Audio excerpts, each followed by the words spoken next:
All right, All cool. right, this is Kill You Last. I'm Peter Garaci. I'm Alex Bashera. We have a special guest. We have Burton Fisher on. Welcome, Burton. Yeah, welcome. Yeah. Yeah, I mean, well, yeah, yeah. Thank you. so, uh, Yes. so Burton is. I met through Twitter, through film Twitter, which I'm obsessed with. Um, so we were kind of going back and forth. I know you don't. We're both New York City based with everything that's going around. It's actually opened up opportunities to have guests on we wouldn't normally have because now we're doing everything by Zoom.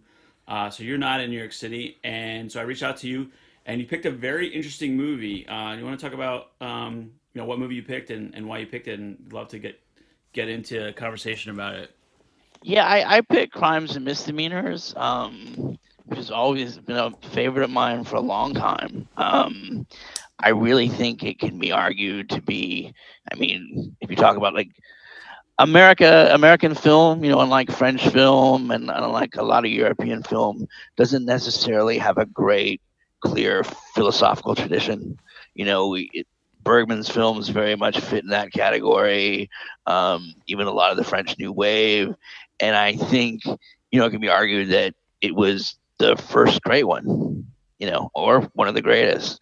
For me personally, when I saw it, I hadn't been a huge Woody Allen fan per se. I grew up in a secular Jewish household where Woody Allen, for my parents and their friends, was kind of this big icon, Hmm. and while I'd kind of been a fan of Annie Hall in Manhattan and a big fan of Love and Death because I had been a big Dostoevsky fan, um, I kind of went to this with a friend, actually a fraternity brother. We kind of went thinking it was going to be a bit closer to maybe Happy Gilmore. Oh no. but Not quite. Yeah. yeah, no. Although Alan touches those places too. He That's true. definitely has vulgar humor sensibilities.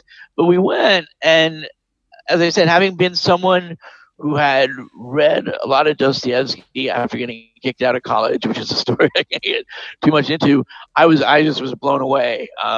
I was so taken by how much it had to say about the human condition, how much it had to say about religion. Um, for me, growing up as a secular Jew, very secular, what it said about Judaism, when it showed about Judaism, and again, it's still really a very funny movie. I mean, Hmm. Yeah. so yeah, I and having just watched it a few days ago to catch up, it still holds up. It's still very funny. It's not. Some of Alan's films can seem a bit dated at times, and this one doesn't. This one could come out tomorrow and Yeah. be new. I had an interesting experience with this film because I went through. I grew up in a Catholic Italian family, but like a family that was not no books and no movies. So I'm completely like self-taught when it comes to the arts. But I went through a phase where I was like, I got to see every Kubrick, I got to see every Woody Allen, I got to see every Hitchcock. So it's funny because I was actually looking through his filmography, and it's crazy. I mean, the guy has done 49, 50 movies, and so I started getting into Woody Allen when he was. I guess he had like a late '90s resurgence with like Deconstructing Harry and Everybody Says I Love You, and I saw every movie. I mean, I even saw like Small Time Crooks and Jade Scorpion. Those were like even like the minor ones.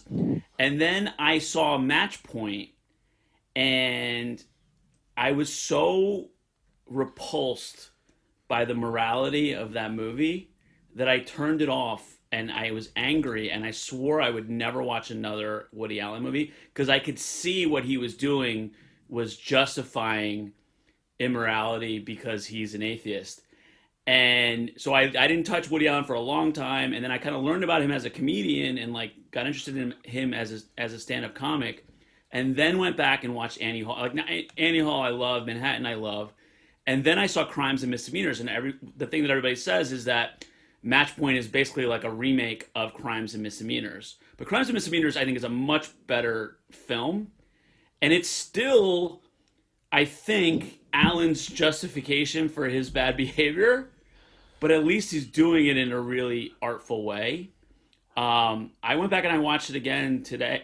No, yesterday, and I mean it's a masterful film, It really is. Yeah. and it's very, and he like as a comedian who thinks about writing screenplays all the time and constantly I get in my head about structure and outline. He clearly just throws it together. He's not precious about anything he does. You can't write a screenplay a year if you're precious about jokes. You just churn it out, and he cuts and pastes stuff. And like this, I think this movie was originally had a whole other third that was removed, and he real like he because you don't necessarily have to have the Alan Alda storyline with the Martin Landau storyline. Like Alan just decided to throw those together, and it works, and he found a way to tie it up at the end. But yeah, it's funny because Woody Allen, especially in light of everything that's gone on with Me Too and everything, I actually don't think he's guilty of molesting his daughter, but he's still. Let me stop you there because I think yeah, like there's a lot. Is that a lot for the intro?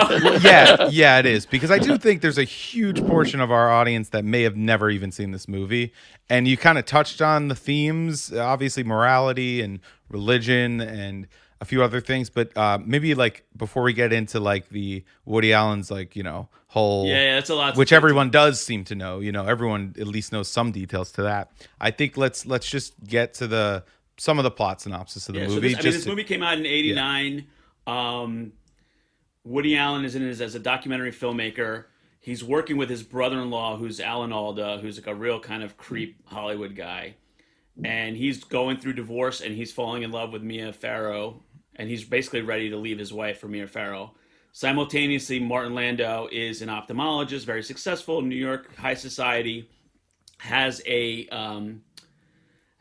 mistress played by Angelica Houston, who's losing it and is ready to destroy his marriage. Yeah, she's basically threatening to call his wife and ruin his life. So he decides to protect his privilege and protect his nice, pretty life to have her killed.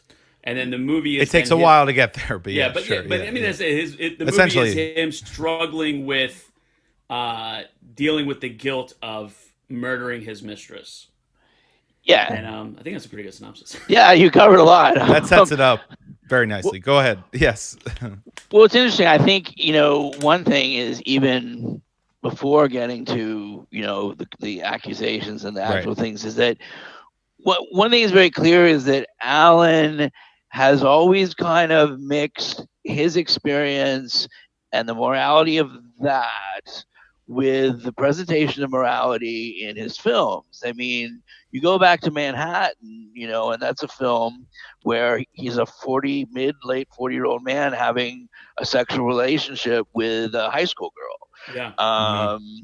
And very clearly, I would say that's a film, and that's why Manhattan is particularly difficult for a lot of people, where he is, I think, kind of arguing his self. But very often what's interesting is in his films, and Crimes and Misdemeanors is one of them, is he will very often present other people as the moral transgressors and very much often put himself or someone else. Like, his character is, he's the artist. He's the one who actually has the good sense of humor. Yes. He's the one who is kind of, brooking a really terrible marriage where both of them can't stand each other. And he's the one at the end who argues the morality. I mean, without trying to give anything away if we want to watch it, he's the one who delivers the moral message. He's the one who says, no, it's not okay to get this. And in the end, I mean, because God is brought into this, which in a serious way. I mean, I never got the sense Alan was too religious. No, either. Yeah, me either. But in this one, God is serious. When they talk about God's eyes, and we have the fathers talking about it. So Alan in this movie is the moral guy. So in very many ways in his films, and I think in Match Point, even in a similar way, he gets to be the moralist in a way that almost you think either compensates or even tries to excuse his immoral behavior in real life. I would see that. I think one, I mean, in the character, Alan's character in this movie is, it's, I mean, it's interesting because you could say he's very ready to cheat on his wife in this movie, but he Yes. justifies it in the fact that the marriage is basically over. But it's not over. He's still married to another woman, and he would hide his relationship with Mia Farrow from his wife. So it's interesting. You can't. I mean, these movies are so personal to him. Like he's playing, yeah, he's playing the Woody Allen character, and I'm sure in real life he's, more quiet and less, theatrical. But I mean, he is putting himself in there. And I from what I've read, like he is an atheist, and he's very much like a Nietzschean, and he definitely kind of subscribes to this idea that I've heard like like a quote from him is that if you go to therapy long enough, you can justify anything. And there does seem to be a streak in him where he Saw in The Sopranos. Oh, there you go. is it. Yeah, that was the whole premise of The Sopranos. Is that remember Melfi, the psychiatrist at the end? She Yeah. finds out the study that sociopaths use psychotherapy as a way to justify and learn ways of doing their crimes. Oh, for So, sure. yeah. And it's funny because now we live in such a therapeutic culture that everybody just knows the tropes and the language, and everybody's like, it's like being in the club. It's like, oh, this is my trauma. These are my, it's like everybody, it's so like ingrained in the culture now that even if you don't go to therapy, I think you know how therapy works. Yes. And so I'm sure anybody can find any way to justify anything. But yeah, I mean, as a comedian though, because like I said, we're both comedians. Chris Rock said that Woody Allen is his favorite comedian of all time, and I forget who was asking him. He goes, they were like, really? And he goes, yeah, he's been funnier for longer than anybody. And Woody Allen's had an amazing career. And again, and yes, like this movie, like so many just jokes, just like every couple of minutes, and just it's really well done. Like I think this is, if this isn't his best movie, it's got to be in like the top 2 or 3 without debate. It's just a really well put together movie, and it's a good balance. Just to touch on a little bit of what you were saying. So I kind of went into this with no expectations, and it really was, it was a movie that after I was finished and even midway through it got me thinking seriously about God and religion and faith, and whether I'm trying to think about it right now or come to a resolution in my head. Was that Woody Allen's intention to a secular audience to get them to think about God, or was it more to show at the end that the guy was actually okay and all his worrying was for naught? Like, I mean, it's a very kind of complex ending because he seems, I don't know. I want to get your thoughts about this, Burton, because what do you think about the ending of the movie? What do you think the intentions were from Allen there? Well, I think it was twofold. I mean, one it's his generation, and that he's even he's an early boomer. Right. These are this kind of generation of Jews, that Philip Roth wrote about, that were very close to the Holocaust. I mean, whether if their parents weren't survivors, if they weren't survivors or whatever, they were very close to it. So this was something that hovered over them a lot. They were Jews, and I say this as a Gen X Jew who never suffered anti-Semitism, who did suffer anti-Semitism, and also, they rebelled against their parents like any generation, and a big part of that was leaving, religious Judaism, like Catholics leave the church and Protestants leave the church, and so I think part of it was definitely cultural. I mean, what we saw with Judah, Martin Landau's character, Right, and his brother, greatly played by Jerry Orbach, was that they were very kind of haunted by this. That you saw two people, the gangster and the doctor, who were still really trying to reconcile their attachment and the relation to their father and their relation to God. And these were very close things to them. And, because their father was a rabbi. But then on the other sense, I think Alan's also kind of being literal, because this is, there's a part where this is a Dostoevskian story. It's not Crime and Punishment. It's Crime and Misdemeanors. There's no punishment. Um, and he even makes that statement to his niece, who he's very fond of, that Dostoevsky, he says, is like a full dinner. And this is very much Dostoevsky tale, and Dostoevsky was religious. Dostoevsky fully believed in God. And I very much see Alan's character at the end is someone who is, because we know he's also just found tragedy because of his romantic loss, that he's crushed that right didn't win out, that God didn't win out, that Alan Alda got the victory, that Martin Landau got the victory. Yeah, absolutely. He really believes that. And Landau's escaped it. In his mind has escaped it. So I think in very much this film, he is trying to say that there should be God. Whether or not that's the argument, right? Yes. Go ahead. Yes. That if there's not God, that if people escape, there should be. And also maybe they don't. I really felt like Peter brought up earlier that Match Point is as much a sequel as it is a remake of Crimes and Misdemeanors, in which it's suggested at the end, because Jonathan Rhys-Meyer's character didn't read Dostoevsky, but he only read the Cliff's Notes, that he didn't really escape, that he may have seemed to escape, but he didn't. So again, for an avowed atheist, Alan, I think, is still very much a moralizer, even if he doesn't follow it himself. And in this film, it very much, I think, is leaving the point that God's eyes may still be there. We may not follow them, we may not believe in them, but they're there somehow. So yeah, I really do feel it's a religious ending. It's funny because I didn't get the maybe I watched I missed it, but it's really interesting to think about the Mia Farrow ending up with Alan Alda. That's not just. Moral. That is not a just act. Yeah, it's completely bullshit. You said it right now. It's such bullshit. It's amazing, dude. Actually, now that I think about it. It's such a good movie, dude. But that's such a guy, guy who's been the smart, funny guy who lost the girl to another guy. Are you speaking of yourself? Times. Yeah, I'm saying as well, of course you see it that way. I never thought of it as a moral failing on the. I just thought she was dumb, I guess, or the other guy.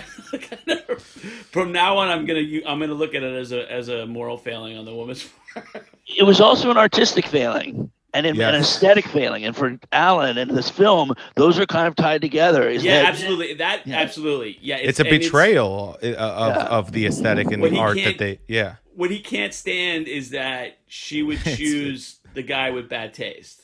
Yes, right. It's like the end of Purple Rose of Cairo. She had the real. Okay, in Purple Rose of Cairo, for people who don't know, the movie is about. It takes place in the 30s, I believe, when Mia Farrow, who's this not very happy woman, is watching this movie in the 30s. Mm-hmm. That is kind of like The Curse of the Jade Scorpion, but in the film. And Jeff Daniels, who's the lead, this dashing lead, the actor, suddenly turns to her and says, "You've watched this 10 times now." And he's so taken by her, he leaves the screen. And he leaves, and they have this romance. Well, the movie? Yes. Oh, wow. Okay. Yeah. And so now the theater people and the studio people are freaking out. They're, we got to fix this.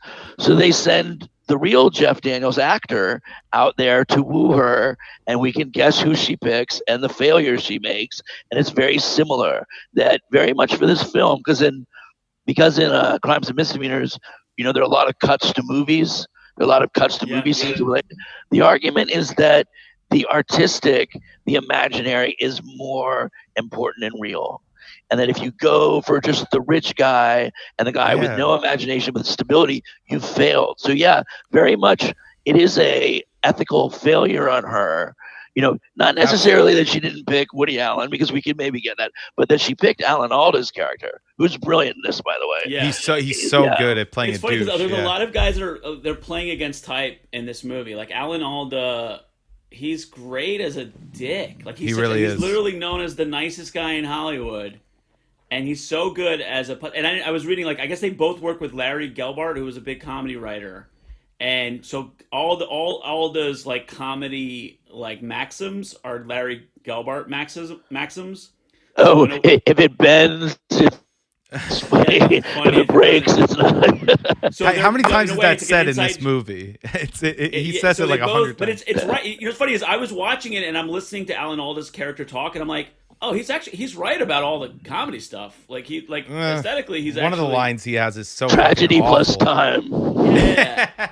Well, yeah, but hold and on, then Peter. Jerry What did Orbach as the brother. I mean, Jerry Orbach is another guy who's just known for being like always playing like really decent characters, and now is playing a completely amoral character. He's great, and Angelica Houston, I've had a crush on her.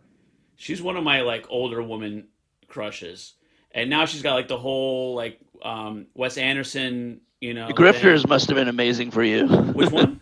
The Grifters. Oh my god, I love. Oh man, that book is incredible.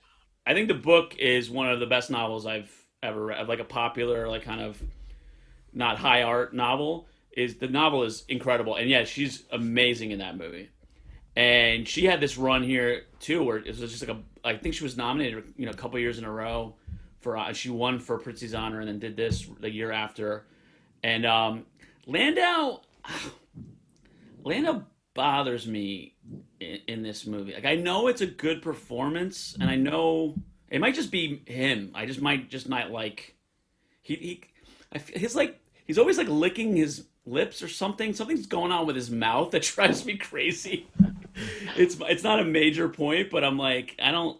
I mean, I guess you're supposed to like feel uncomfortable with his character, but and I mean, I don't know that I've liked Woody Allen playing the Woody Allen character. This might be my favorite of all of the Woody Allens. Yeah, he's funny. My personal fave is Broadway Danny Rose with him, but yeah, it's a really good performance. I mean, he's a very kind of pathetic guy, and yet he's also admirable in certain ways, and he's appealing. Yet Landau, it's interesting. I mean, I think it's very important. One of the things about the beginning of this movie, which starts out in this really lavish country club with not the best decor, and they're praising him, and this guy says, well, Judah, if you know Judah, he'll get you the best hotel. He'll know what the best hotel in Paris is, Right. and he'll know the best restaurant. It's all this very kind of upper bourgeois, very rich value. This is not the values that Judah's father had. No, This is not the value. yes. No, yeah, these are not spiritual Jewish values, and I think it's very important that we enter that world. Although it's really interesting in the '80s, because I just saw Fatal Attraction recently, and saw how lavish their house was. And I remember in a lot of these movies in the '80s, you never really noticed that it was lavish. It just seemed like that's how it should be. And that was a little bit here, but in this, it was definitely kind of indictment of that this Yes. is a little bit of a fallen world. And knowing that Alan's very literary, the whole notion of God's eyes reminded me of the eyes, the ophthalmologist's eyes in Great Gatsby that we're now seeing in the fallen world. And that's very much like this world. I mean, you really see kind of, in essence, characters kind of striving for spirituality and reality, even Judah, Martin Landau's character, because as much as we know the sociopath is going to kill the woman, he tries for a hard time to fight it. And I think to a certain degree in the center of that is the philosopher that Woody Allen character is making the movies of. The very kind of wise Jewish old man who's writing these kind of interesting things about love. And then, of course, even he kills himself. He fucking kills himself. Yeah, that surprised me. I did went not out the know that window. was going to happen. So I like the religion stuff is really important to me. I majored in religion at William and Mary, and I grew up Catholic, and then we moved when I was a kid, and my mom started going to Catholic church, didn't like it, made friends with a woman who was Portuguese, but started going to who went to a Presbyterian church. So we started going to a Presbyterian church, which was a big scandal in my family. To this day, my grandparents are like, you weirdo. You know what I mean? It's just not a thing that Italians. Though it's funny, like more and more you meet Italians that are Protestants. So we became Protestants, and then I went to Sicily for the first time as a kid, where my father grew up, and they have like the Feast of the Madonna, and they're carrying the statues, and then another town has their saint days, and it was just like it seemed like a pagan thing to me, where they were like literally carrying statues around, like sticking money and gold to the statues. I was like, this doesn't seem right. So, when I got to be like 18, 19 years old, I was very fascinated by religion. So I majored in religion, and in Judaism, it's something that I um, studied and was very interested in. I was actually very interested in. I took a class called Death. Actually, now that I think about it, is at William and Mary. It was a very famous class because it was famous for being really tough. The professor was this old German guy, and the rumor around campus was he said that if God took the class, he'd get a B, which is not true. But like, if you got as soon as you got to school, people were like, oh my God, TEFL is so tough. And we read about like Jewish like death rituals, like Kaddish and sitting Shiva and all the stuff. And I remember being like an 18-year-old being like, this is bullshit. You can't tell me how to mourn. And then I got older and I realized like, oh, you don't have to reinvent the wheel every time somebody dies. Like there are things that have been figured out for you. And so I think with Judaism, I think there's constant tension between Orthodox, between conservatives, between reforms, of how much is just ritual and cultural and how much is religious. Yeah. And so this movie clearly is about, I mean, even when he goes back to his childhood home and he imagines the dinner table from his childhood, it's his aunts and uncles and his father and mother arguing about religion and politics, which is what families will do. And it's fascinating because you'll have your one member of the family who's a communist, and the other member of the family who owns the hardware store, and he hates communists because he's in business. And it's interesting for me because I think films, rightfully, because it's really hard to do, shy away from religious debate. And so I think it's admirable that Woody Allen even would take this on. But I do think, I think the end of the movie is Martin Landau feeling okay after time that he got away with murder. And I think that's Woody Allen's morality. No. Yeah, no, I Go ahead. I'm sorry. Yeah, thanks. Yeah, I guess I disagree. I'm with Burton. Go ahead. Yeah, first of all, I think one thing that's clear is that Judas. Like I said, Judas is a sociopath, and very clearly the brother is too. Oh yeah. Yeah. Neither of them. It's one thing that's very clear is whatever quote unquote ethical conflict Judah is going through over whether I should kill this woman or not is not real. That's that great like scene where he's with his brother where he says, yeah, well, what would you do? Could you do something? And the brother goes, well, we could kill her. He goes, oh, that's terrible. That's just awful. I don't hear about it. And the brother's like, okay. Yeah. He's all, but well, what would you do? He wants to get his brother to do it. His brother knows. His brother's like, well, why'd you call me then? He keeps saying that. Yeah. Exactly. And his brother, we get the idea that his brother spent his life resenting this perfect older brother that he knew. That obviously everyone always loved Judah, and he was the bad boy gangster. But brothers know. Any of us who know this, we know that our brother really is a piece of shit. Yes. Excuse me. Sorry. No, you can curse. Yeah. It's fine. But so whatever Judah's going through is just process. He's just going through process that he can come out of this. He can save his family. And also the embezzling. Clearly, that's a big thing. Mm-hmm. And I think that's the real one that got her killed, is that we see all this praise that he would have gotten.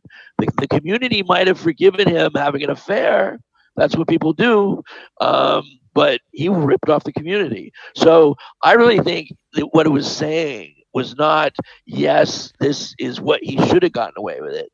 It's that people like Judah do get away with it. Exactly. And that's part of understanding. And we saw that in the conflict, in the discussion that you brought up with the sister. When the sister, and that's another Jewish. At the dinner table, right? Exactly. Yeah. Because most Marxists, that's a big Jewish tradition too. is Marxism, is leftist thought. So what we saw, remember when she asked her brother, would you choose truth? Would you choose God over truth? And he said, yes, I would always choose God over truth. And so in this, what we're seeing is that to sometimes recognize where God fits in the world, one has to actually kind of see both.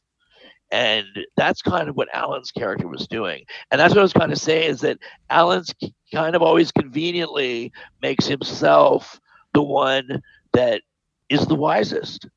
In the end, he's the wisest. He knew the art.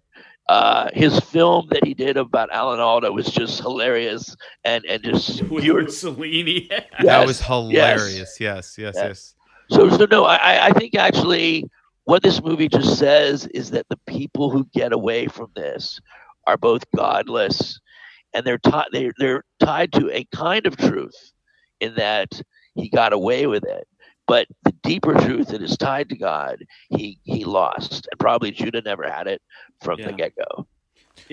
No, I totally agree with that. I think that it's basically saying that it's not making the case for God. It's making the case that there should be a God. And I think you said something like that before. Yes. But I think that that's exactly what is going on at the end of that film. And that's what you're supposed to feel, that basically that the Woody Allen's character is, or, I think he's framing it in a way that's like, wow, this guy got screwed over.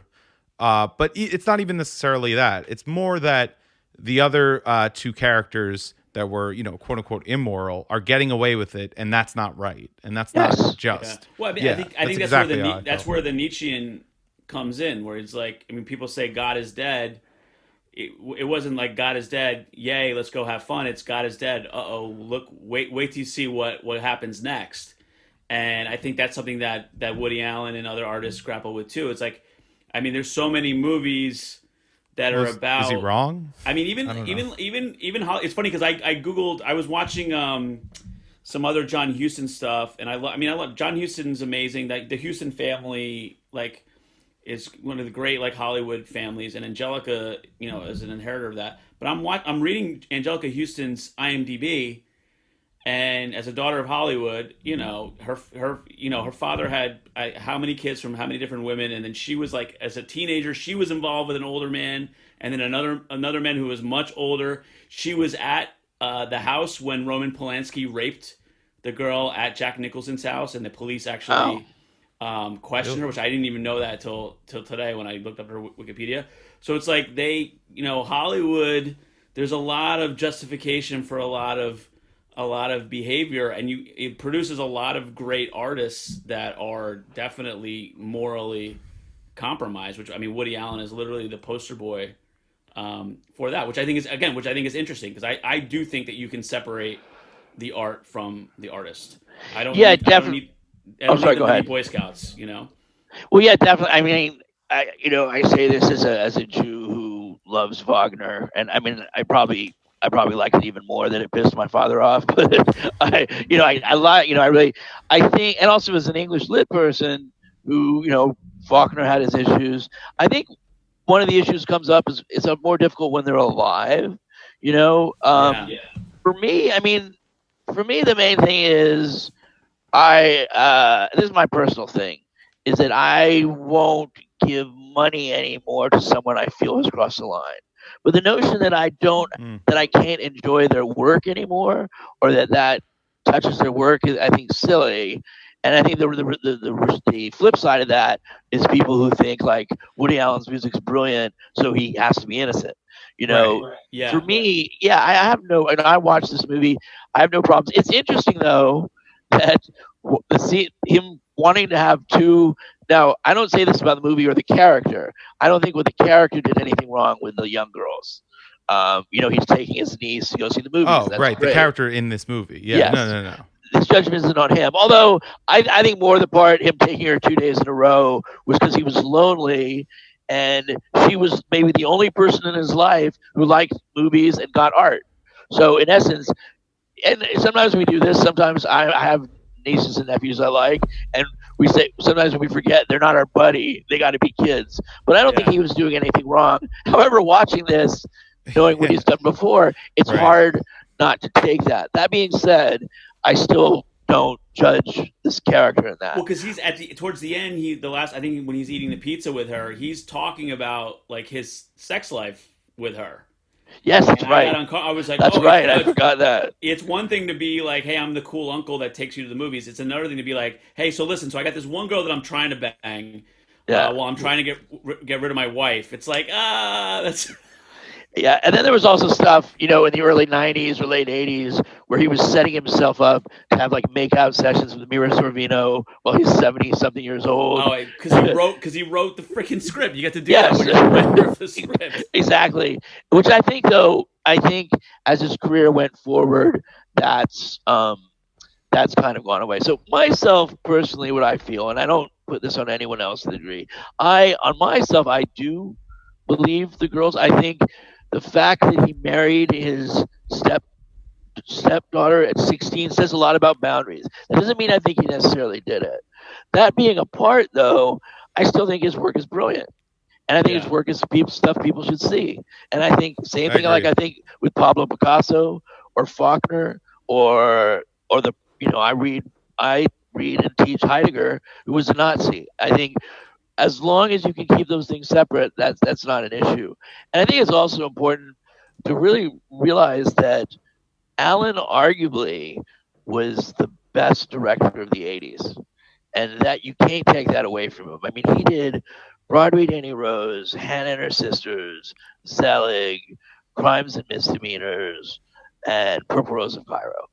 I mean, those are five really masterful films. So I think, honestly, once he dies, all this will go away. I think what happens is people have some anxiety that they're maybe helping him, but I don't think they are. So what I'm saying is, I don't think anyone who feels he did it should feel guilty or wrong about enjoying his films, and I don't feel anyone who doesn't feel he did it should feel guilty about that either. Yeah. Well, we as No, I agree. comedians, we're dealing with that right now. Like Louis C.K. is my hero. I think Louis. I saw Louis a couple weeks before the lockdown happened. The show that he then turned into now another special, and I'm watching him, and I'm in the audience, and I thought to myself, I was like, he might be the best who ever did this. This might Yeah, be the best guy that's ever done this, he really might be. and you have to, and it's funny because people will say, "Oh, Bill Cosby was never funny," or Dennis Miller, whose politics Yeah, I don't that's agree with, crazy was though. never funny. Or it's like, come on, like have some like some kind of integrity. What and I Well, no, China, yeah. Okay, let me just say because Burton just made a point, and I think it's worth repeating or at least rephrasing. Like, what is the flip side of that? If you think that you can't like someone who you can't like someone's art who's done something wrong, the flip side of that is that someone who makes good art can't do anything wrong. So, like, if you subscribe to that at all in either direction, it's dangerous because basically you're saying that you may let your love for someone's art cloud your judgment of their character, and that you shouldn't do that either. You know what I mean? Like, am I making any sense here? No, no, it makes total absolutely. sense. Yeah, like I'm a little bit convoluted, and I'm not trying to be. I wish I could speak better. Like But Chinatown is one of my favorite movies of all time, and the way I justify it is it was made by Roman Polanski before he was accused. yeah, but that's a silly raping that girl. justification. No, It but really I'm just is. saying, I think it's kind of what Burton is saying is that I don't wanna go give money today to Roman Polanski. No, I will not go see his new movies. The fact that a couple years ago they're giving him an Oscar and standing up, and now the same people are giving him a Sure. standing ovation at the Oscars, and then the same people are turning around and going after other people is the height of hypocrisy. But that being said, Chinatown is a masterpiece, and Rosemary's Baby is a masterpiece. yeah, I guess what I would just say is that, like I said, I feel that no one. I mean, I literally know people that if a Woody Allen movie or Roman Polanski comes on Netflix free, will not watch it. I mean, they literally It's will not. absurd. And I'm not saying you're doing that. No, no. But like I said, I think there is a real argument to be made that I don't want to give money to the person. But yeah, I mean, if you start closing, one thing, one thing I think a lot of people forget is that, and I know people might not like this, artists actually tend, if you looked on the flip side, whether good or bad people, Bad. They usually, and it's not necessarily because they're bad per se, but artists per se are very art demands being involved in yourself. Art demands Absolutely. being involved in your vision. It's not inherently communal. There's definitely communal places, but True. art feeds egoism. And I'm not saying there are wonderful artists out there, and there are artists who become better people. But if you start from the point saying, "I like art, but I won't watch it because of the bad people," you've pretty much already cut 2/3 out. Yeah. That's what people need to know. It's funny because I want to quote the great Sylvester Stallone, who's the patron saint of this podcast. He did I'm not kidding. I love Sure. Sly, but Yeah. he did like an Instagram live or something, and then somebody put it on YouTube, and I watched it this morning, and he's answering questions from fans, and at the end he said something about, I actually tweeted it. It says, "There's an angst that makes for greatness." Like literally, the artist has to have angst. Yes. And I think that's absolutely true. A person who's even keeled and balanced has no impulse to create at all. It always comes from if I'll think about it in a second. But David Milch is another one of my like heroes. The guy's a heroin addict, a degenerate gambler, and he, basically you wouldn't be compelled to create if you thought everything was hunky dory the way it was. Yeah, So absolutely. that feeling of angst, that feeling of why do I feel weird, or why does the world seem strange to me, is where that creative impulse comes from. And that's why artists make fun of like the kind of the square people, because they don't, there's a million comedies where there's a character that it's like, oh wow, I never thought of that. And like that's the punchline of the joke, is that the regular people don't see the world the same way that the artist sees it. That's just the nature of it. No, I completely agree. I mean, did you guys ever see Sweet and Low Down? Yeah, I love it. Oh, I love it. Yeah. I mean, yeah, that was, I mean, to me, a perfect example. I mean, and that character was, I mean, we don't quite know who, well, I mean, Alan had, that was nothing interesting about this movie, is because, Alan had this really storied edible angst admiration for Bergman. It was very Yeah. clear, that he just idolized Bergman. And there's that part even in Manhattan where Diane Keaton's running off her obnoxious overrated list, and she lists Bergman, and he says to his girlfriend, if she'd said one more thing about Bergman, I was gonna, and he tried with September, although September's a little Chekhov too, but with Interiors, definitely. And actually, Crimes and Misdemeanors, Sven Nykvist, who was Bergman's cinematographer, is the cinematographer. And what was interesting about this one is I felt this movie where he kindly freed himself from it, because Crimes and Misdemeanors really isn't Bergman-esque. It seemed much more, and we're talking about the anxiety, it seemed more to come out of his own anxiety and of his own life, instead of the anxiety to be Bergman. And I think Sweet and Low Down, which, remember, he had this thing with Django Reinhardt, that anytime that I think was very much an expression of that. But yeah, artists very much come from that. I mean, you talk about comedians are kind of the height. I mean, I think, from what I'm telling this to a comedian, I know that, but the comedians almost all come from points of childhoods of insecurity, childhoods of anxiety, not quite fitting in, that, kids who have extremely well-adjusted childhoods with extremely loving parents who are the most popular kids in school don't usually turn out to be comedians. No, why would you ever? Yeah. It's so hard to do it the way it is. Like, why, if you've already got other stuff going for you, why would you bother with this? But that's why it's so fast. Like, I've always been, even when I ran away from being an artist for a long time, and I actually like got into stand-up comedy what's considered late in life.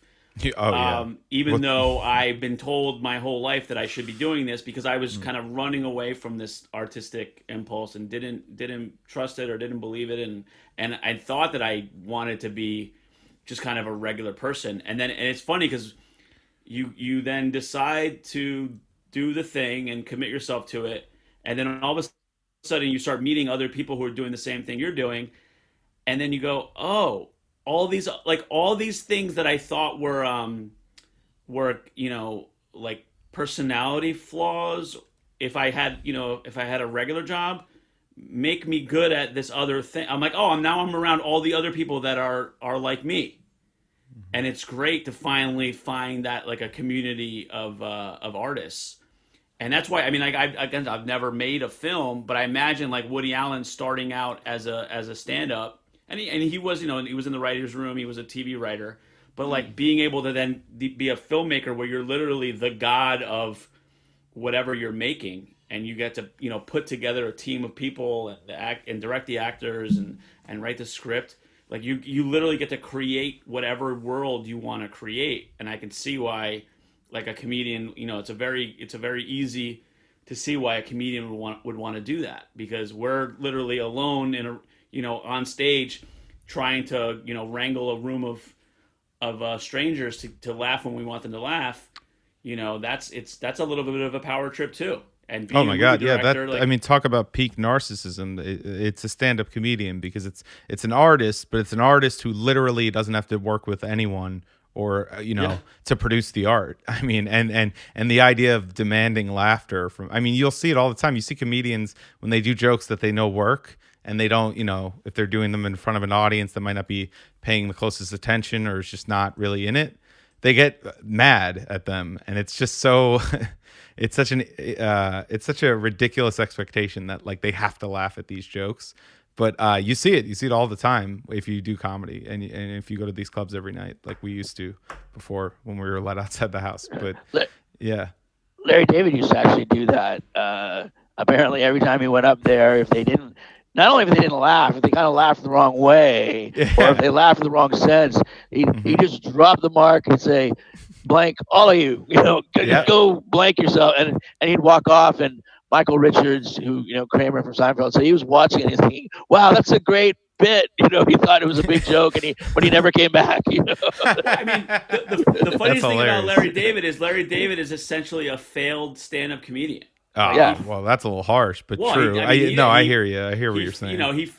His friendship with Jerry Seinfeld. I mean, he's not. I don't think he lucked into. Being a genius TV writer. He's a genius television guy, for sure. He wouldn't have been a touring comic by any means. He wasn't building his own audience. Let's put it that way. He was somebody. He's a comedic mind and a comedic genius, but not the. You couldn't put him in the same category with like a Kevin Hart, where people like are dying to go see him live. Well, yeah, no, but what's interesting is he could. I always think about those guys who make it in comedy that did stand up. Right? Like guys like Judd Apatow. So they were doing stand-up and then they failed basically at that. And then they succeed in comedy, but just in a different, media. I always wonder like, okay, so Judd did go and do a Netflix special. Well, why didn't Larry David ever do that? He could totally leverage his fame and his audience. Like he could probably crush. He could probably do an amazing stand-up hour. But he's sticking to his, what he's actually good at or what he's actually prolific at. No, I agree with that too. But to me it's like, would I be able to turn that down if that was the first thing I tried and it never really worked out? I mean, Albert Brooks is one of my guys. I love Albert Brooks, and he also like stand-up comedian, became a filmmaker. And people always like, I feel like people think like Albert Brooks is they always compare him to Woody Allen, which I don't think is a fair comparison. But Albert Brooks tells a story where he was doing stand-up, and back then he was opening for bands. Yeah, so he was on tour with so with Sly and the Family Stone playing in front of 20,000 people as the opener. And he told a story that say that they were say the show was in Memphis, and he gets on stage, he does his time, and they go, we need you to do more time. Sly's gonna be a little while. He goes, well, how long is it gonna? How much more time do you want? They're like a couple of hours. Sly's in Minneapolis, and he's like, a couple of hours. Yeah. And he's like, I never did stand up again. And I totally get that, where you're like, because especially like that kind of neurotic temperament that would make you want to be funny in the first place would also make you the kind of person that would want to kill somebody for putting you in that situation. Do you know what I mean? Like you just can't even fathom like being like because rock stars are cool. Yeah. Everyone's like, oh, that guy's cool. He's a couple hours late. The comedian is not the cool guy in the Not same way that the cool. rock No, star is no, cool. no, no, no. Very Yeah. different. I'm glad you brought up Brooks, and yeah, I think honestly they get. I mean, I think Brooks is a little bit younger, but they primarily get connected mainly because they're comedians and they're writers and they're Jewish, but Yes. they are really different. I mean, well, Brooks is a lot drier. Brooks he seems to come a little less from um, Alan really comes from that show of shows, but not bum. He really loves the funny joke. Vaudevillian, yeah. Yes, while Brooks, like Lost in America, when he's appealing to Carrie Marshall, and he's like, "The Desert Inn has art." Desert Inn has art. Trying to get him to One of the let them greatest pay scenes in the yeah. history of the movies.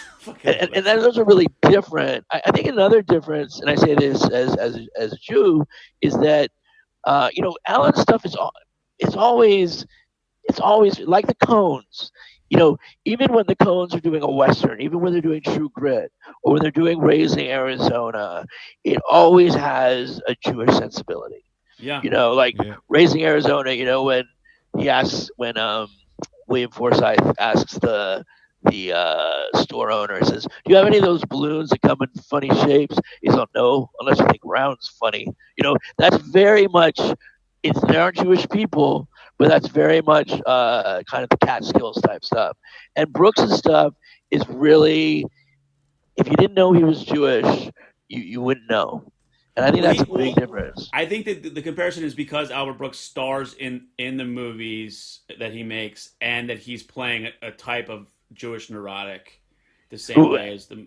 But Albert Brooks is also a Los Angeles Jew and not a New York Jew. I think that's where I think there's more of like he's always got a tan and he's a little bit more laid back because he grew up in LA. And he's always playing executives, which you'd never believe Alan could even have a good suit. Yeah. But it's funny. It's funny because today thinking about Crimes and Misdemeanors, I thought about the Coens, and I mean the Coen brothers right now are probably my of the people still making movies today. They're my favorites. Like I can't even, and I go back and rewatch their movies, and every time I rewatch one of their movies, I get more out of it. And there's a lot of life and death and existential, stuff in all of the Coen's movies. Yeah, serious. It's so smart and it's so well done. And I like that the Coens, the endings of their movies are confounding, which I like. They never tell you what they think you should think. And I think that's why the movies reward constant rewatching, because you're never getting hit over the head saying, well, this is the moral of this story, and they're funny and they're well done and they're shot great, and it's just like a perfect marriage of everything together. It's funny that you brought up Sopranos, because as an Italian from Jersey, Sopranos is very important to me, and it's hard for me to go back and watch the Sopranos just because of the mom, the Livia character, because that's my grandmother. Like, it makes my skin crawl to hear like that sort of borderline personality, like constant drama mom, who belittles her. Like that literally was what I grew up around, and I just can't watch it. But like, there's a lot of I'm sure David Chase is a Woody Allen fan, because there's a lot of this like grappling with meaning and morality that runs throughout the Sopranos, that is sort of the Jersey Italian version of what Woody Allen was doing. That's really interesting.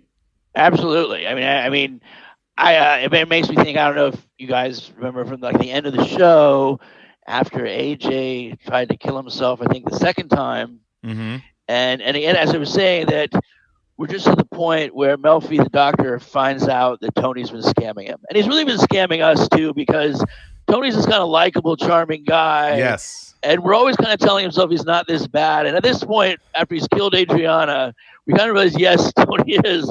And what happens is Melfi tells him, I can't see you anymore. I don't want to see you anymore. And Tony says to her, my son just killed himself. You can't do this. It's immoral. And he was right. And so we have this immensely immoral character making this correct statement to her that for whatever reason, whether he's been conning her or not, she is the doctor. Cannot. You can't leave your patient after he's just so that kind of absurdist but paradoxical view of religion is very much. I think it's a good point in The Sopranos, there's a lot of David Lynch as far as aesthetic, but I think you're right. I think spiritually, ethically, that kind of absurdism is very close, and it also shows the closeness between Catholicism and Judaism. Oh yeah, it's very Yeah, I mean, close. yeah, I think a lot of people, obviously because Protestantism and Catholicism are both Christian, but Protestantism works on more of kind of a rational kind of a where things work, while Judaism and Catholicism really embraces that the world and God don't make sense. Yes, You know, So it's interesting. So 100%. I used to have a really bad gambling problem, and gambling is ethnic. So there's a lot of bad gamblers that are Chinese, a lot that are Yep. Greek, a lot that are Italian. Yeah. and a lot that are conservative and Orthodox Jews. Hmm.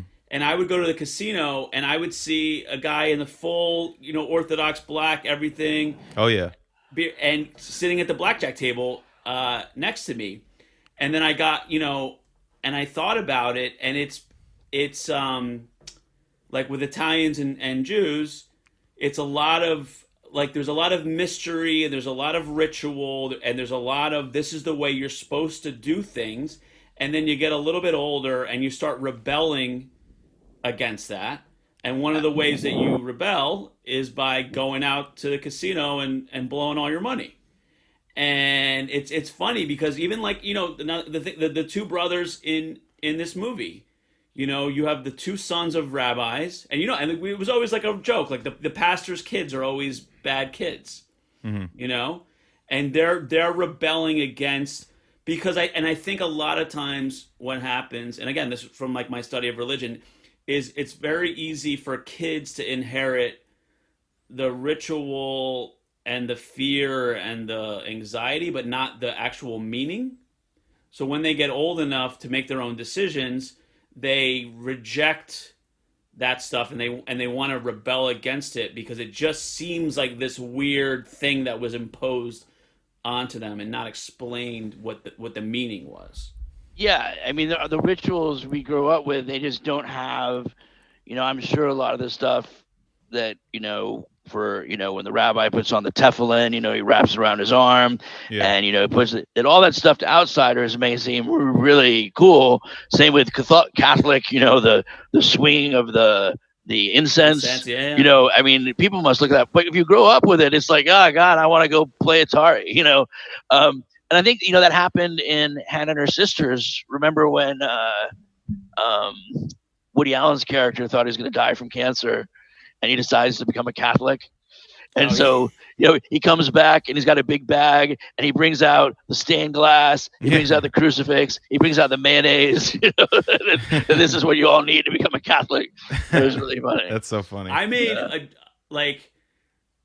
a joke in religion class that I still remember because I got the whole room. The whole room erupted in laughter. And I forget what we were talking about. And I knew the class, there was some like evangelical kids. There were some kids that were secular, that were just interested in religion. And the professor I was actually very close to.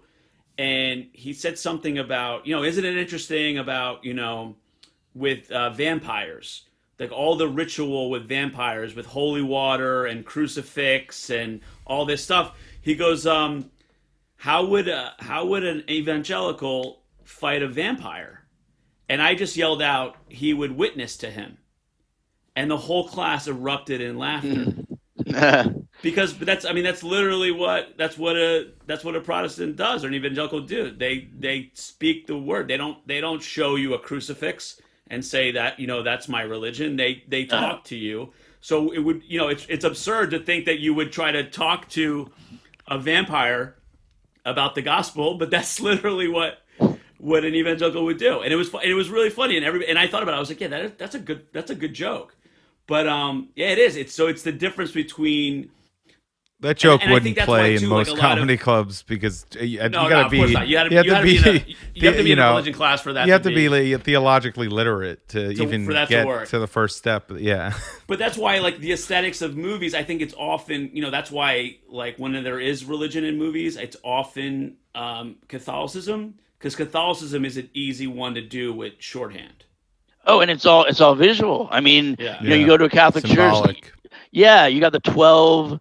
You literally got the Apostles. 12. Yeah, the 12. The steps of the cross. Oh, right. Stations of the Cross. Yeah. Yes, and they're not, Catholics aren't okay with an empty cross. They got to have the Yeah. guy right up there. Yeah, we need our guy. He's got to have a great body. The stained glass, everything, man. Look, if you see, like, some of these, like, these, like, kind of new hip ministers, they're all wearing, like, diesel jeans and, like, Ugh, cool sneakers. what? You know what I mean? A Catholic The priest, Protestant guys, you mean? yeah, right? I'm saying, like, a yeah. Catholic priest, right away that you're looking at a priest. Yeah, By there's the way no. he's dressed. Yeah, that's why there's no Protestant horror movies. I mean, I think Last Exorcism may be the only one because Catholic guys, they got they got the suits, they got they got the rites, they've got all the mysticism. It's all set up. I mean, it's why, like, all my Jesuit professors, no matter what I had in college, they were all big movie fans. They love to talk. When Blue Velvet came on, every professor I had wanted to talk to me about Blue Velvet. It's so interesting. That's fascinating. Yeah. So I do want to say, but, like, I started following you on Twitter, and we started engaging back and forth, like, with film stuff. Like, you write a lot of, like, cool stuff on Twitter about movies, and I'm always trying to make new film Twitter friends, but I don't remember exactly what it was. But I'm pretty sure the first time I, like, engaged with you was something about Flannery O'Connor, and I'm a huge, and again, another Catholic artist, very gothic, very dark, and very not clear what the morality is of her stories, which is one of the things, and I think maybe the greatest, like, pound per pound, just like one of the greatest writers in the English language. So do you teach Flannery O'Connor? Oh yeah, I mean, I've taught stories. I taught the novel "The Violent Bear It Away." Mm-hmm. A Good Man Is Hard to Find. The Misfit, The River. One of the things that's great about Flannery O'Connor, I mean, whether religiously or literally, is, like you said, it not only is the content absurdism, in which it's where things don't reconcile, things don't work out, but the stories work like that. Like you said, they always leave you having to think about and figure it out. I mean, to me, there's no work of art, whether it's a film or a novel or a song, that is actually art if once you're done with it, you're done with it. It finished its job. Real art never finishes its job. It always kind of stays with you. And O'Connor is really a great person like that. She's also great that, we live in our American culture really has this, and I say this as an atheist, this really kind of, anti-religious, this fear of religion. And I'm not talking about fear of organized religion or criticism, which I can agree with, but the fear of it in general, or religious thought that they're not even going to engage it, which Europe doesn't. Europe is full of atheists who read St. Augustine all the time, and they see the value. So one of the things about O'Connor is that's good, and I'm saying this, there can be good explicitly Christian stuff, is that as Catholic as it is, it's not really explicitly Catholic. It's about God, but it's not like watching the Ten Commandments, or Noah. And I like Noah; it was a good movie, but it's something that really gets people to engage into a different way of thinking and a different way of language. And I think Crimes and Misdemeanors succeeds that in a lot of ways too. Absolutely, dude. In Flannery, like, one, she's hilarious, and I mean, she was a cartoonist first, and just, like, a really biting sense of humor. And there's one of her essays. She's like, they asked me, like, what can we do to encourage more kids to become artists, and I said we should try to discourage as many of them as possible. Like, that's such a funny thing, but she's right. And the stories are, I mean, she has a lot of murders in her story, and It's funny because and rapes and yeah, really, with movies and with books, it's hard to really hit an audience unless the stakes are high, and there's no higher stake than murder. I mean, I think that's why I've been reading a lot of detective fiction right now, and I've been thinking about trying to even possibly write detective fiction, and I'm like, I have to imagine a murder. Like, there's real. I mean, what is it gonna be? Like, somebody steals a car? Like, there's no novel about a guy solving a car theft. Like, there's a reason. Like, these ultimate. Like, the art has to grapple with the ultimate question, which is, I mean, you literally can't do a worse thing to kill another human being. So, as an artist, you have to create that, and she's constantly killing characters in her stories, and yeah. but in an amazing way, and in a way that's not clear what the morality is. But there's always, I think she said somewhere she said that her like in all her stories, like Jesus is like swinging in a tree somewhere. Like you don't quite see him, but he's there kind of, and that's how she kind of handles everything. She never wrote. I don't think she ever wrote a story that's just about a Catholic being a Catholic. Yeah, and if so, she would give them a really hard time. I mean, one of the things one thing was very important to her. I mean, another thing is she's a Southerner. One of her teachers once questioned some of the characters she had in the scenarios, and they said, that this was kind of grotesque. And she's like, I don't know what you're talking about. This is the Deep South. These are places where people, the Deep South is not Boston, New England. It's not a place run by rationality and run by structures. It's a place where people are passionate and people have myths and cultures that are kind of more aesthetic and more visceral than they are cerebral. And then you throw in Catholicism, which is too. So all her. But the thing is, what's great about it, and why so many non-Catholics like her, is because it really extends outside of Catholicism. If the story is going to be about a Catholic or a non-Catholic, either way, they are going to face the absurdity of the world, and none of them are going to be safe. So it's something that really, and I think Catholics appreciate that too, that they don't have their special little experience. Everyone gets the world that O'Connor sets up for her. Yeah, no, I just went back. It's funny because now with the lockdown and everything, so I have never read any of the long Dostoevsky, which is one of my great. It just like weighs over me. I love all the short stuff. I've read all of the short stuff, and I was gonna read Brothers Karamazov during the lockdown, and I have not. You haven't started. I have not. But so then I was like, well, maybe I'm being too ambitious. Maybe starting with a 900-page, really heavy-duty novel is not the way to start a lockdown. So I went back and I reread a bunch of Flannery O'Connor stories, and it was incredible. And these are stories that I've read 3 or 5 times already, and it was incredible. And it made me feel. I wanted to feel like I wasn't wasting the time of lockdown, and I felt invigorated, like as an artist reading these stories again. And she's just. She's my favorite writer. It's not even close. And it's funny because John Huston directed Wise Blood, Angelica's dad. It's a lot of her stories are very cinematic, and again I could see Alan, like it ties in with this movie a lot, which is. Because it's a really hard thing to do, to want to make a movie that looks good and has good music and has good acting and has resolution and beats and everything, but then also be like really serious and heavy at the same time. And I think that, Flannery O'Connor is kind of the same thing. Like, her stories are very funny, they're very well written, and they stay with you. Like, they don't leave you. Because I'm sorry. No, I was just because of what she, like, her talent as an artist and what she's really grappling with. Yeah. First of all, I think like you got a movie in itself reading Flannery O'Connor on a lockdown. It's just it sounds like a setting of a film. But Yeah, I think another important thing about Crimes and Misdemeanors is that it's an '80s movie. You know that the values of that time, and I'm saying I'm revealing my age here, and I'm old because I was in college at this time, and I was in high school. You know, the values um, really kind of encouraged that kind of Judah.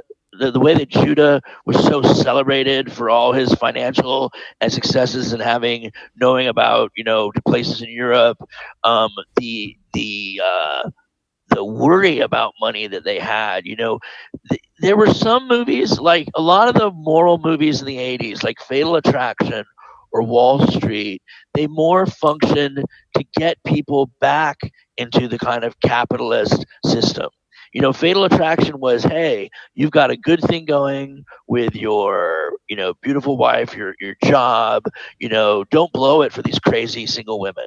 Wall Street, Right. That's the whole. Yeah. yeah, these It's a whacked very out, simple story. yeah, and Wall Street. Well, some people thought would be critical of Wall Street was actually saying Wall Street's fine as long as these crazy, and I'm pretty sure that Gecko was Jewish. These crazy Jewish rogues don't do their stuff, but once they get arrested, Wall Street will be okay. There were very few films saying question the values of the '80s, question the hollowness of the '80s, and Crimes and Misdemeanors really does that because a lot of people would have looked on Woody Allen's character as a loser from the get-go, even if he wasn't. Yeah, because he's doing this documentary stuff. Nobody knows it. He's wearing these bad clothes. He's working for free, which is seen as like lunacy by everyone in this movie, basically. Absolutely, and those values, it's absolutely losers. And that really kind of disturbing segment with the sister with her really horrid experience with the personals and the guy. I don't want to go into. Oh yeah. Oh, Yeah. I cannot believe we haven't talked about the funniest part of this movie. Yeah, go ahead. No. I mean, go ahead. You were about to. Yeah. The one thing I will say is I didn't expect it. I didn't expect. I thought she was, because they're all right. They're basically just describing that. Who is it again? The sister of who? Who's Woody Allen's sister. It's Woody Allen's sister, and she's telling him that she put an ad out in like I'm too young. I'm showing my age. What the classifieds? What the You fuck don't even know would what classifieds are? I know what classifieds are, but I don't understand what she put her ad in. They're the personals. So like a Craigslist kind of thing? No, it was kind of like Match. It's kind of like Match.com, except as opposed to now, Match.com is just what people do. Right. Tinder is what people do. That's normal. Back then, if you were on the personals, you were a loser. Oh, you were I didn't get that implication. Okay, Yeah. so that was the implication there, that she was sort of like desperate. And okay, so she went out with this guy. And Absolutely, yeah. It was, and it was kind of sweet because we know later when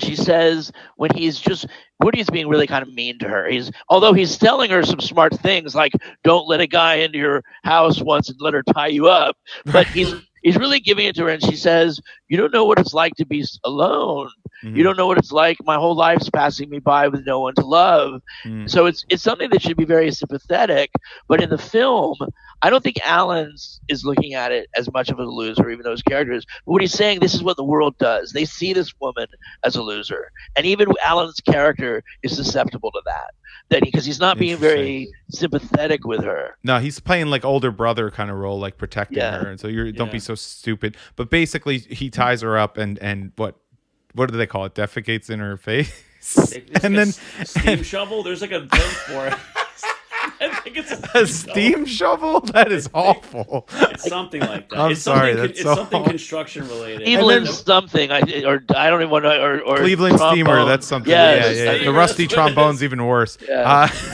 And hold on, let me say his reaction to her saying what it is, because she kind of doesn't want to say it. She's like, I can't tell you what he did. And he's like, no, you have to tell me. And then she tells him, and he goes, that's the worst thing it could have been. That's the absolute worst thing it could have been. It's so funny, because honestly, anything else, but I was expecting some sort of like sexual, like obviously it is somewhat sexual for this man, but I just thought it was going to be just, and he had sex with me and it was sort of like a rape thing or something, but I did not expect this. Oh God, it really caught me off guard, and I like belly laughed at that part. Yeah, I mean, I think it was absolutely. It was really kind of a microcosm of the film because it was funny, like you said. It was like he was promising her to be so nice, and he's Right. just yeah. No, but I think that really it really caught though that these two. These are the losers of the world, you know, and then Yeah. the Alan Aldas are the winners. And this film really did, although their characters weren't immune to falling into it. It really was a criticism of that. It was one of the few films in the '80s that was kind of critical. So, like I said again, That for was made in the 80s, not to cut you off, but yeah, I think it's important to point out because a lot of movies end up being critical of the 80s after the fact. But to be a movie that's made in the 80s that's, self-aware as this is pretty rare. I would agree. oh, absolutely, absolutely. And so again, it's another case of a man who a very kind of seems to be questionable morals himself, seems to have a very keen moral things in his movies. Yeah. That you know, one thing is because that Woody Allen clearly does know whether he applies in his life or not. He does He's have aware. a sense of yes of what's right and wrong, Correct. and recognizing that was there. That in a sense, whether God exists or not, he was definitely not there in the '80s. Yeah. That's a really good conclusion. Well, this movie comes out in 1989, so it's the end. And I mean, this whole podcast is about kind of grappling with that. And I think the movies from the 80s, a lot of them are more sophisticated than they get credit for. That's true. And a lot more more knowing and more satirical than maybe they get credit for. But it's also, I just think it's a great, in general, it's a great period of movies that don't necessarily, because the 70s were so over the top amazing, and then in the 90s you have the Tarantinos and the P.T. Andersons and the Wes Andersons, all those guys. I think the 80s kind of get lost in the shuffle. So I think that, I mean, there's a ton of great 80s movies that we haven't even gotten to yet on this podcast. Oh. And no, I mean, that's one of the things I love about going back and looking at these movies is there's more to it than just enjoying the film. Even if it is a Stallone or a Schwarzenegger film, there's a lot to be unpacked about what they mean, what the time period is, what they're selling, what kind of story they're telling to the audience. And to me, that's, I mean, I love that about doing this on this podcast. But yeah, I think you're absolutely right. I think Woody Allen, he nailed it. He definitely, this is a good way to end the decade. Yeah. Yo, go ahead. Sorry. Oh, thanks a lot, guys. I mean, yeah, definitely. Thanks for doing it, man. Yeah, no, this was amazing. I'm so glad that we were finally able to connect. It took a pandemic, but if that's what it takes. But thank you so much for doing this. Is there anything you wanna plug at all? Let's see. Your Twitter handle, maybe? I plugged Ad Astra. I think it's the most underrated film of 2019. I watched it a few times. I don't know how. I think it got lost somewhere. It wasn't quite the pit vehicle people wanted, but I really think it's a brilliant, beautiful film. So I would definitely plug Ad Astra. You know I'll what's go funny watch is it. Hell yeah. I'm a huge James Gray guy, and I actually haven't seen Ad Astra yet. We gotta watch it, Peter. Avoid it, but James Gray is, I think, is a '70s filmmaker stuck in the 2010s and the 2020s. Oh yeah, this is the thing that I love about him. But yeah, I love James Gray, and I'm looking forward to seeing that. So that's a good reminder that I got to go ahead and finally watch that movie. But thank you again, Alex. Is there anything else going on with you? Everything's good? I mean, everything's good. You can check out I co-host another podcast called Last Exit to Brooklyn. You can check it out on YouTube, Spotify, iTunes, all those places. But otherwise, I'm not doing any comedy anywhere else because you can't. We're just just doing everything, living in Jersey for now. But holding tight. Thanks so much. It was great to meet you. I'll give you a follow on Twitter because I'll talk to Peter and see where I could. I'm starting to follow the film Twitter people, and I don't know. We'll see. I'm not the biggest movie guy, but this podcast has definitely turned me into one in some ways. So and I do want to personally thank you because when a guest picks a good movie that I'm actually going to rewatch, and is in my catalog, I like to personally thank them. So thank you, because this movie's very, very, very good. And we've done about 75 episodes, and I'd say maybe half of them have not been. So, and that's a risk you take when you have the guest pick all the movies. But this was a really enjoyable one. So thanks. Oh, definitely. Thank you, Alex. Yeah. And Peter, yeah, is that it? Do you have anything, man? That's it. Nope. We'll see you guys next time. All right. Okay. Take Bye, care, guys. everyone. Bye, guys.